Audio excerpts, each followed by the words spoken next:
Manuel Lopez এবং Nahuel মরেনা, head coach Lionel Scaloni. তো আজকে আমরা দেখতে পাচ্ছি টিভির দোকানগুলোর সামনে দর্শকদের অনেক ভিড়, কিন্তু এ কি করছেন রেফারি? জম্মের বিরিয়ানি খাচ্ছিলেন, তার সাথে খাচ্ছিলেন 7 আপ, কট খেয়ে গেছেন।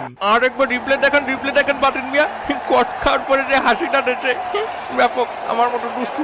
অন্যদিকে আলজেরিয়া দলে থাকছে Luca Zidane, Rayan Ait Nouri, Ramy Bensebaini, Aissa Mandi, Rafik Belghali, Ibrahim Maza মানে ভাঙ্গা, নাবিল বিন তালেব, হিকাম বৌদি, ফেয়ার সাবি, আমিনে ঘড়ি, আনিস হাজ মৌসা এবং সবচেয়ে হিসেবে থাকছে Melvin Mastil, Oussama Benbot, Achraf Abada, Amine Tougai, Zinedine Belaid, Ramiz Zerrouki, Riyad Mahrez, Houssem Aouar, Nadir Ben Bouali, Jaouen Hadjam, Mohamed Amoura, Adil Boulbina, Yacine Titraoui, Fares Ghedjemis, Samir Chergui, head coach Vladimir Putin.